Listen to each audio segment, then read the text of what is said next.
Well, the first one that really is perfect to start with speaks directly to what I've experienced with marriage and the family theology of the body when you talk about the great mystery. And it's from John Paul II referencing Ephesians 5. You know, Paul really speaking to the love between men and women and that mutual submission out of reverence for Christ that is so oftentimes scary to talk about because that relationship between men and women can be rocky, confusing. Yes. And so St. Paul, of course, connects the sacrificial love that a husband has for his wife, the respect and openness that a wife has toward her husband, and the love he's called to give her. That is a mystery in reference to the love that Christ has for the church. And that mystery is something that isn't an unsolvable puzzle, but more something that gets deeper and deeper. It's beautiful. Well, I like that. I like that saying that mystery is not an unsolvable puzzle, but like a depth. I was thinking when you first started talking about Bishop Robert Barron talks about faith as supra-rational, not like counter-rational. So faith isn't against reason, it's beyond reason.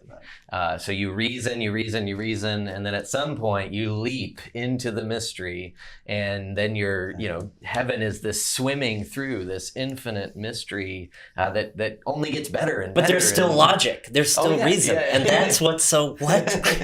Because going back to what you were saying, it's the encounter. Because reason can tell me so much about a person, but when I know the person, it's not that reason has gone out the window. It's not that that those truths about the other person are now false, but now it is an encounter as opposed to simply a set of knowledge of facts. And I was so struck. I just wanted to say this real quickly. I'm a huge fan of St. Thomas Aquinas, kind of a passionate amateur Thomist. And it's easy to call to mind one of the great mystical moments of his life, towards the end of his life. And this is a man who's arguably one of the greatest, not only theologians, but philosophers in the Western world.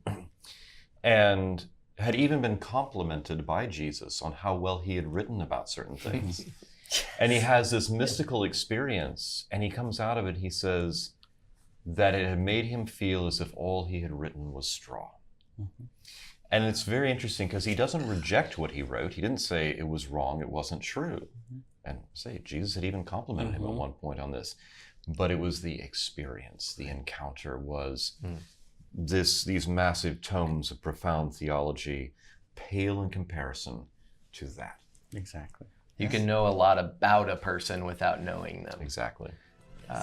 Going back to you talking about information being, like an overload of information being sort of this, being set against mystery.